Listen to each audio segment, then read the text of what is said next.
Hello everyone! This is a video, or this type of video you guys have not seen in a while.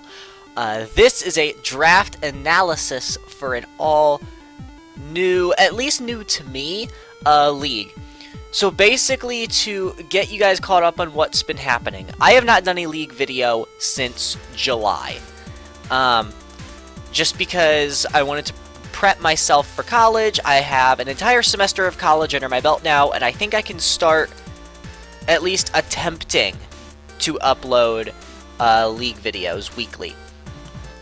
Now, in terms, you guys might be wondering, whatever happened to the other leagues that I was in. So CPL, the one with Cameron and Dax and all my friends, I'm taking a short hiatus from that because I feel like a change of scenery, maybe get some new opponents, might help me in terms of getting better at Draft League. And then in terms of the other league that I was in, WCBL, I did another season with them, but the league and I are sort of going in two different directions, so I will not be returning to that league permanently. I will not be going back at all. CPL, I hope if they have a spot open in the second season of Minors, I would love to get in. And I've already talked to the commissioner about, hey, if you get an opening in the second season of Minors, have me first on your list, hit me up. Now, in terms of the last league that I uploaded, Pichu, which is an Ubers league, I finished that league. Basically, I won 6 of my first 7 games, and then lost every game from there to the end of the season, including round 1 of playoffs. So that's how that season ended.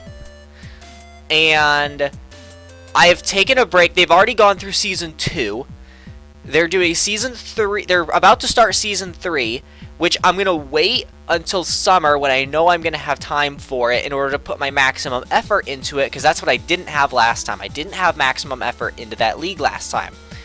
I'm going to wait, and I'm going to put maximum effort in. I'm going to wait until season 4 in the summer. It kind of like CPL if they have a spot open. But until then, as you can see, this draft analysis is none of those leagues. It is a league that, basically, I wanted to take a short hiatus from those leagues that I mentioned, except for WCBL, and then I was talking to my friends Brendan and Cameron about, hey, can I just have, a league where, just to keep me from getting rusty, basically, until this summer, until I return to CPL, until I return to Pichu.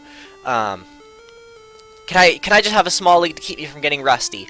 And they're like, well, there's a league with like 40-something coaches that is about to start its second season, and they have like multiple divisions based on skill, so you can go into the lowest division, and it can really, it'll give you some games just to keep you from getting rusty. I'm like, all right, that's awesome. So I applied, and I got in. So that is why we have this draft analysis, is because I actually did get into this league. This is not a hoax. I did get in.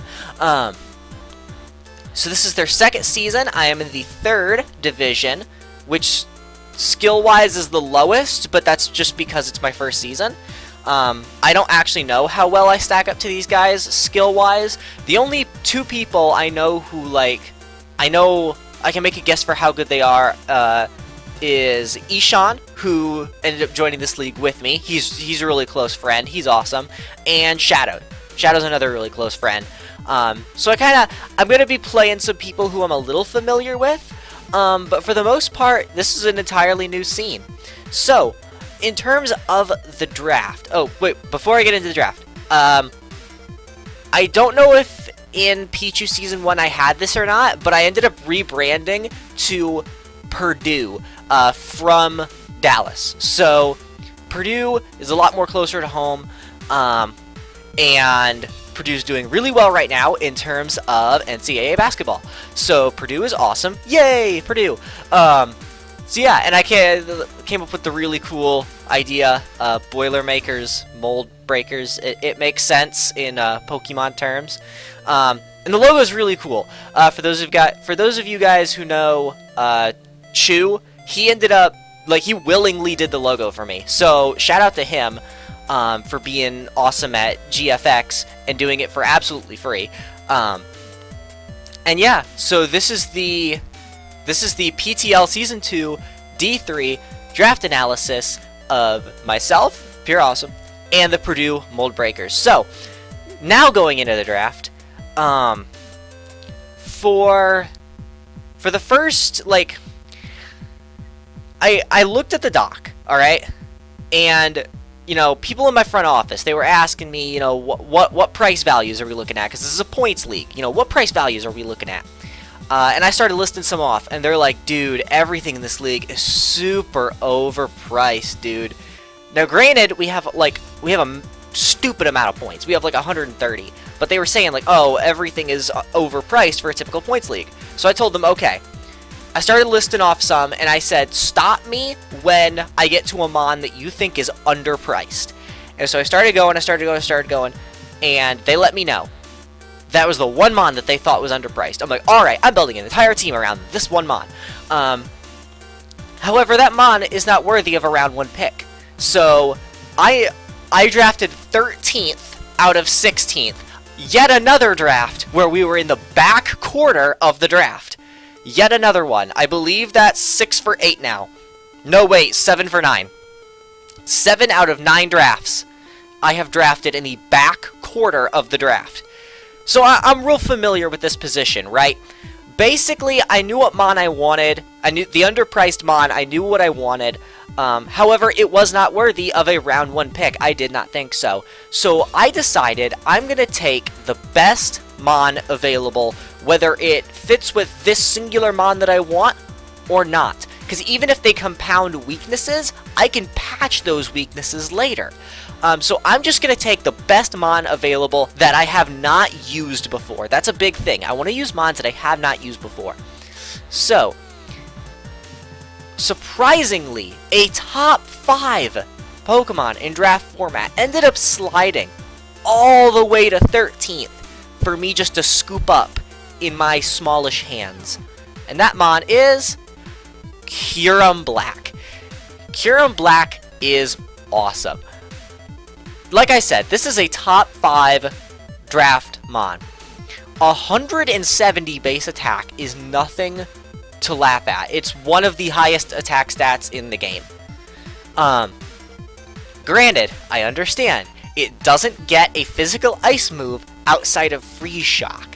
But it's okay. I made this my Z user. I know I made this my Z user. I'm not like...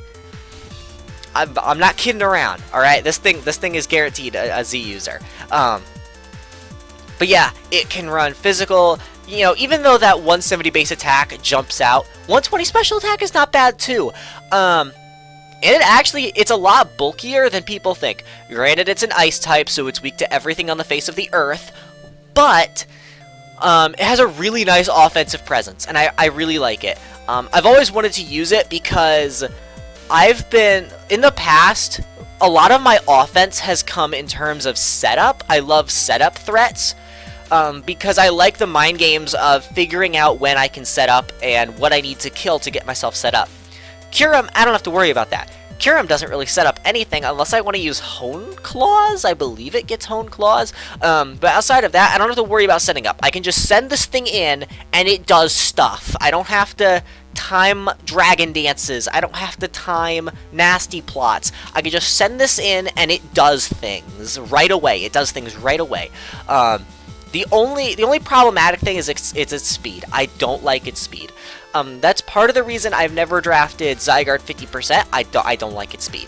But I end up doing a couple things about that later on in the draft. So yeah, I don't want to get too into it, But Kieran Black is just a mon that I've never used before. I know it's a top 5 mon because I've really struggled when facing it. That's a thing, is I've really struggled when facing Kieran Black before.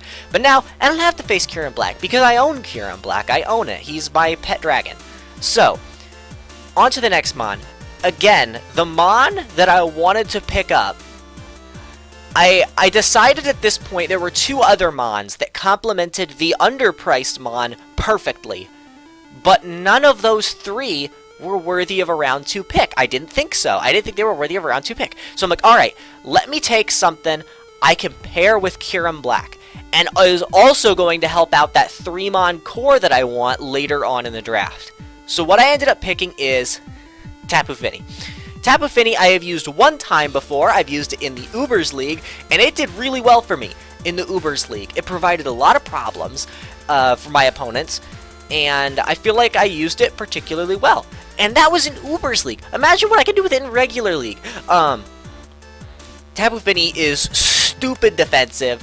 It gets defog to defog those hazards away for Kieran Black. It sets up the Misty Terrain, so Kieran Black takes less damage from dragon attacks. Now, granted, in the Misty Terrain, Kieran Black it nerfs its Dragon Claw or Draco Meteor. But Kieran Black doesn't really rely on dragon moves that much. It relies on Ice, Electric with Fusion Bolt, and Earth Power. That's what Kieran Black does. It doesn't really need dragon moves. And if my opponent is flying off of the ground, then dragon moves hit it regularly. Like, I don't have to worry about the Misty Terrain.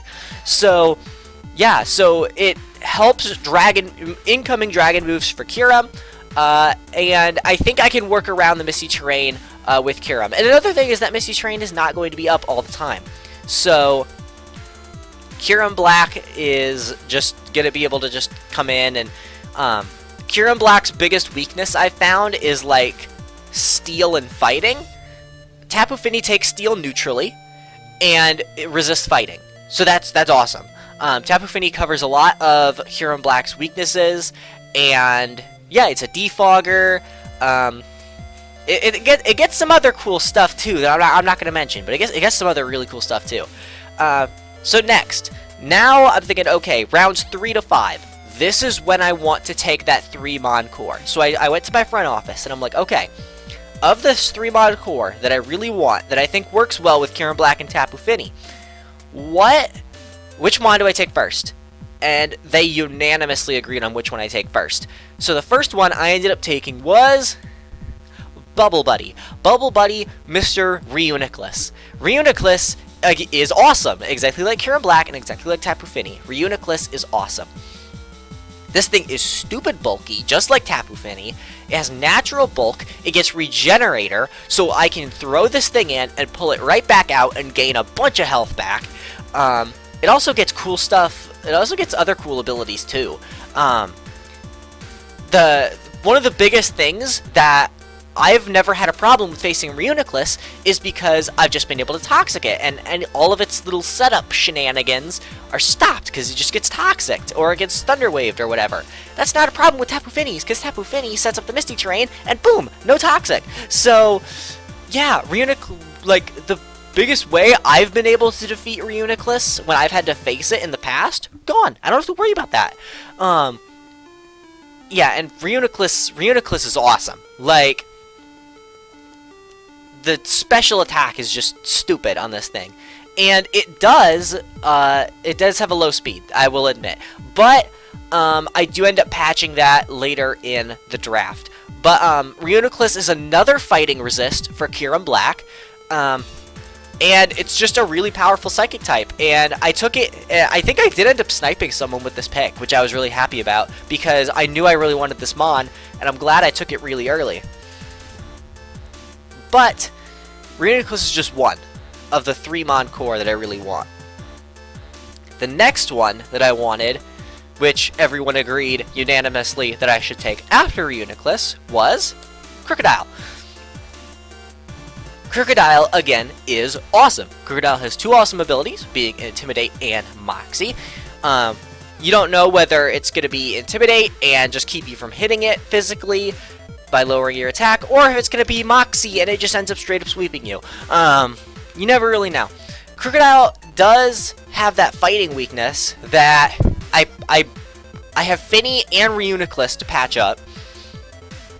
And Crocodile, both of its stab attacks in ground and dark are absolutely amazing. The speed tier is a little redundant with Curum, but I really like Crook in terms of working with Reuniclus. It's a very good Scarfer, and yeah, just the abilities make it really good. Now, next, my next mon I probably could have waited on. But it was the last mon of this 3-mon core, and it is the underpriced mon.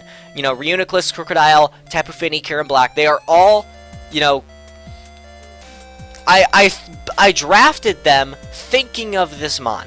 Because this next mon is the one that everyone said was underpriced. So I'm like, alright, I'm going to take it, And I took it now to make sure that I could get it for later. I probably could have waited, I will admit. I probably could have waited on this. But the next mon is the wall, Stakataka, the absolute mammoth wall. Stakataka is awesome, just like all the other 4 mons on my team. Stakataka is awesome. It is another stealth rock setter to pair with Crocodile, so now I have 2 stealth rock setters. And it's a bulky steel type, so now I officially have my Dragon Fairy Steel Core, being KB, Finny, and Stakataka.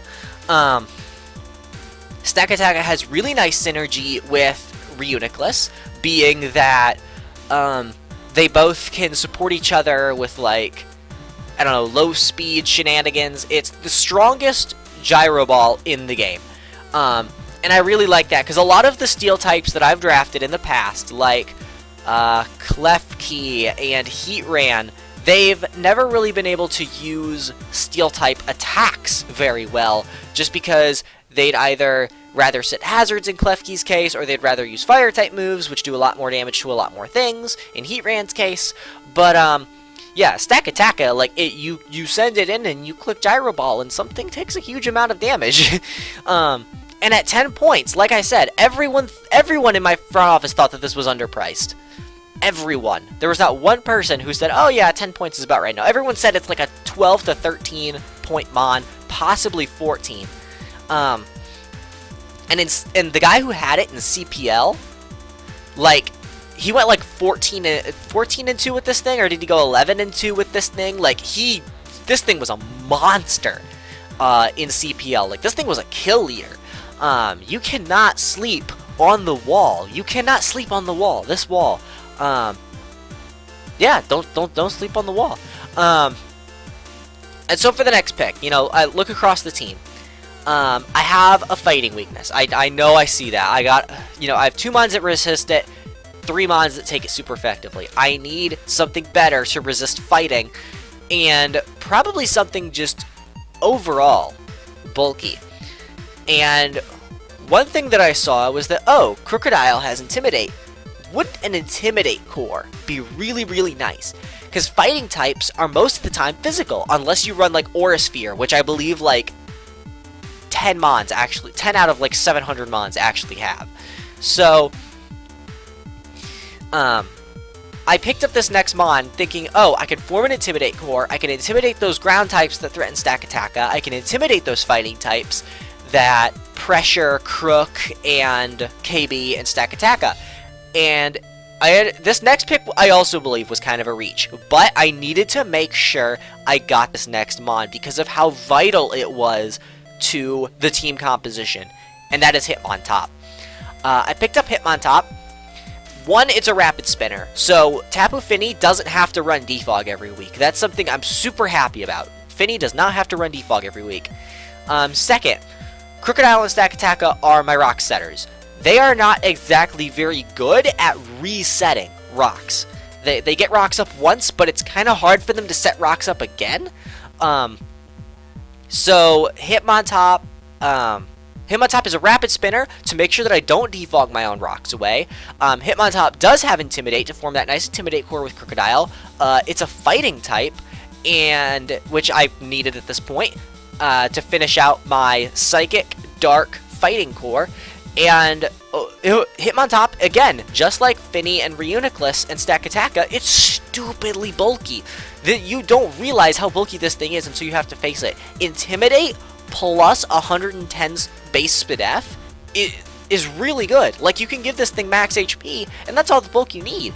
I mean, this thing is a lot harder to take down than you think it is. And again, a lot of the ways people take down fighting types are burn. Guess what you can't do in Misty Terrain? You can't burn me. So Hitmontop is really, really vital to the team in the different roles that it plays. It spins, it intimidates, and that's pretty much it. And there's some neat tech. There's some neat tech, I will admit, that Hitmontop can run, and I really like it. I think Hitmontop, it really has its place on the team, and that's why I took it so early. Is because I felt like it was really vital. And it also forms that core with Reuniclus, Crook, and of course Hitmontop. So, now, moving on. My original draft plan had Galvantula. However, as soon as I picked Reuniclus, I was going to pick Galvantula either before or after Crocodile. Galvantula got sniped. I wanted Galvantula because it gave me a really nice speed tier, and it also set webs for Kyurem. So, Galvantula gone. So I had to restructure, basically, from Hitmontop down, I had to restructure my entire draft. Outside of my Mega, which I will get to in a little bit. So for my electric type, I knew Kyurem Black is my fastest mon right now. I need speed. And I do still need an electric type. So I'm going to go on ahead and pull out my fast electric type, that being Raikou. Now, I was really surprised that Raikou was still on the board. One of the Thundurus forms was still on the board, but I believe it was the Therian, like the Volt Absorb one. And I almost took that. I almost took Thundurus. But the reason I liked Raikou better is because it had a better speed. I mean, Thundurus Therian has 101 speed. Kyurem Black has 95. So it's not really that much better of a speed tier than Kyurem. And so I took Raikou thinking, okay, this thing gives me a 115 base speed, really good special attack, really good special defense. This is something that I can just bring it in, and it's going to outspeed all those 110s, and it's going to give me the fast electric that I think that I need. And yeah, I drafted Raikou primarily for the speed tier. It's stupidly fast. And I can't really go into much else about it without giving away strategies that I may use in terms of using Raikou. But yeah, Raikou is super cool, and I think it was necessary on the team. It may not fit very well, especially with that ground weakness with Stakataka. It may not fit very well, but it was needed. Like, I needed Raikou. Next mon up is Weezing. Now, Stakataka, huge ground weakness, huge fighting weakness. And like I said, KB and Crocodile already add on to that fighting weakness. So I felt like I needed to patch it even more. And again, Stakataka and Raikou, I'm now doubling down on a ground weakness. Let's pick up something that deals with both. And this may have also been a reach, but again, kind of like Raikou, I needed this mon because it fit with the team so well. I needed to take it early. And I do actually know for a fact I sniped Weezing the pick like right before someone was about to draft it. So I'm really glad that I picked up Weezing at this point, because Weezing is super vital to the team. Weezing sets toxic spikes. It's stupidly bulky in terms of defense. It's immune to ground, so its only weakness is psychic. And I have a Reuniclus, I have a Stakataka to take psychic type, and I have a Crocodile too. Not even to mention that to take psychic hits. So Weezing, in terms of patching weaknesses, fits so well with the team. And one of Weezing's weaknesses is Mold Breaker, because Mold Breaker Pokemon negate its Levitate ability. Well, Kyurem Black is a Mold Breaker mon. Kyurem Black has Terravolt, which is essentially Mold Breaker. So one of the biggest things that can be a problem to Weezing, being Earth Power Kyurem Black, I own. Weezing never has to go up against Earth Power Kyurem Black because I own Earth Power Kyurem Black. So yeah, Weezing in terms of synergy fits with the team really well. And like I said, it gives me Toxic Spikes, it gives me everything. Everything that this team really needed. Because right now my only hazards were Stealth Rocks, and that was from Crocodile and Stakataka. So yeah, Weezing really helps in that regard. Alright, so the next mon I picked up was Virizion. I originally wanted Superior, but I knew that Superior would never come back to me. I knew it wouldn't. Superior actually went really late in the draft, but it did end up getting picked before it came back to me. So I needed a speed tier to bridge Kyurem and Raikou, and I needed to start working on my Fire Water Grass core, because right now the only mon I have of that core is Tapu Fini. That's it. So I really needed a grass type. I really needed that speed tier, and really in this speed tier to bridge Kyurem to Raikou, there were no good fire types that I liked. So of course I have to go with the grass type. I ended up picking Virizion.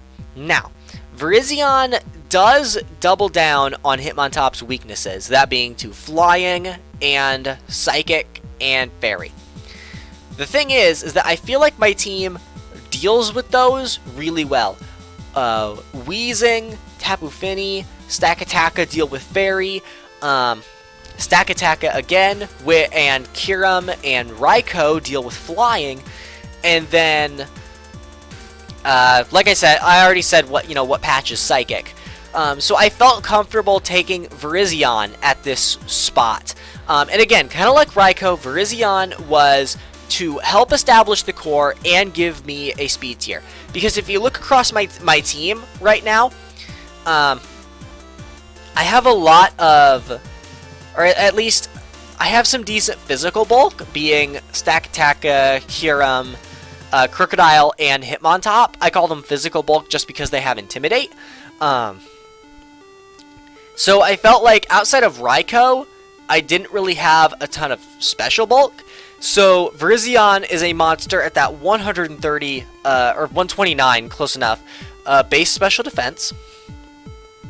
And Virizion, I mean, it just comes in and it clicks things. You can run it physical or special, which is always a threat. You have to figure out if it's gonna be physical or special. And for a grass type with the speed tier that I want, I feel comfortable picking up a second fighting type. And then, yeah, Virizion also gets, like, stupid coverage. It gets, I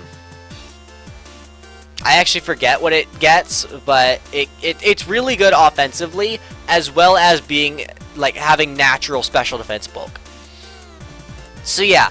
So, that's Virizion. Now, the next mon, I believe, is my Mega.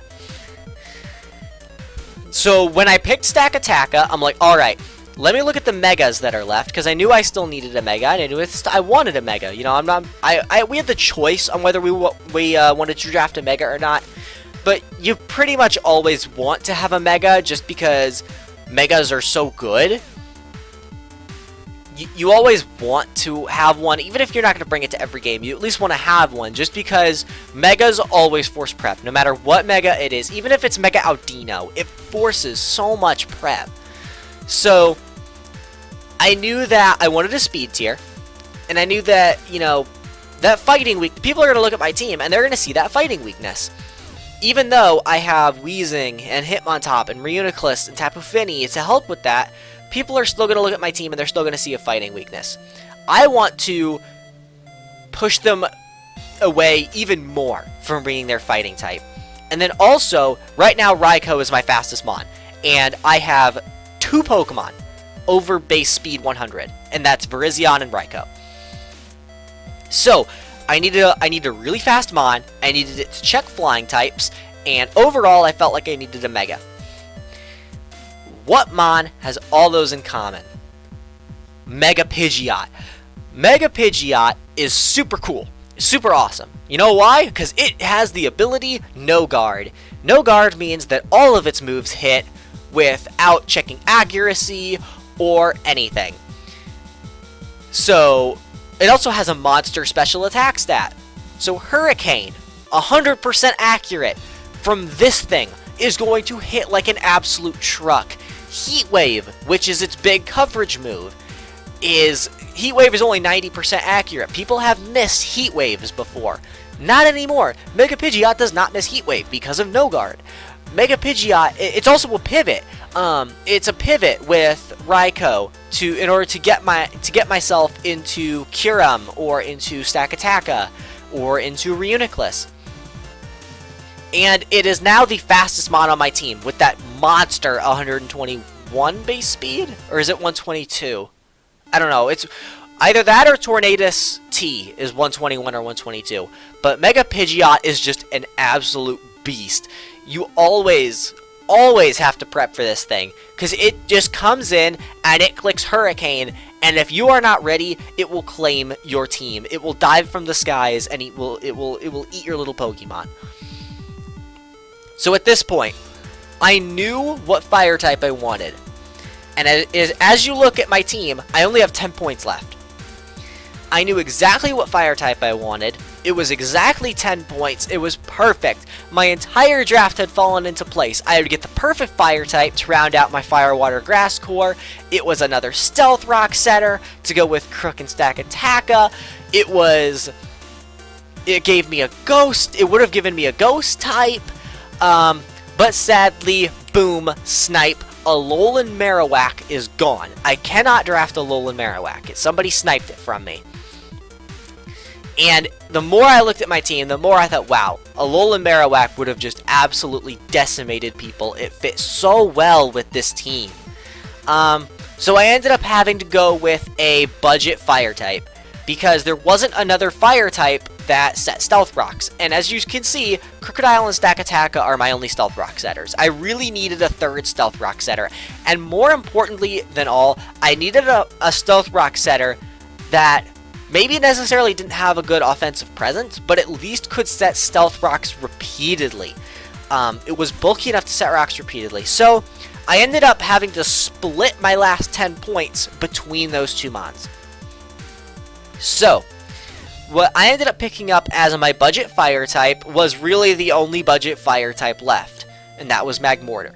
Magmortar, it's not the fire type I wanted. I wanted Alolan Marowak, but Magmortar is still cool in its own right. It has a really good special attack. You can't sleep on that special defense. It gives me a speed tier that, like, I didn't think that I needed all too well, but I mean, I have it. Kyurem Black and Crocodile are in that 90 range. Finny is in that 80 range, and I have seen max speed Tapu Fini run before. And Magmortar fills the 70 range underneath that. I believe Magmortar is 79 base speed. I could be wrong, but I believe Magmortar is 79. And yeah, Magmortar hits like an absolute truck. It has massive special attack. Don't sleep on that special defense. It's a little slow, and it's a little frail, like, on the physical side, but I think that, like, I didn't really have any fire-type spots left, and I think Magmortar can work with this team. I definitely think Magmortar can work with this team. And so for my last mon, like I said, the last thing I need on this team, the last thing I need is something that can repeatedly set Stealth Rocks, and I have 3 points left to get it. Thankfully, the mon I saw that can repeatedly set Stealth Rocks based on how bulky it is only 2 points. So I get to save a whole point. I get to save a whole point at the end of this draft. The mon I picked up is Ferroseed. Ferroseed is, like the rest of my team, stupidly bulky. It's with Eviolite. I believe it's bulkier than Ferrothorn. I could be wrong, but I believe it's bulkier than Ferrothorn. It's going to set rocks repeatedly. It also gets spikes. It's my first spike setter. So right now I have every hazard except for sticky webs. And like I said, I tried to get sticky webs, but it got sniped from me. So, Ferroseed, and it gets Stealth Rocks, it gets Spikes, it gets Leech Seed, so it can heal itself while it's stupidly bulky. I believe I only have one more fire weakness on my team, and I believe that's Virizion, because Kyurem takes it neutrally. Stakataka, I believe, takes fire neutrally. And yeah, fire doesn't really touch anything else on my team.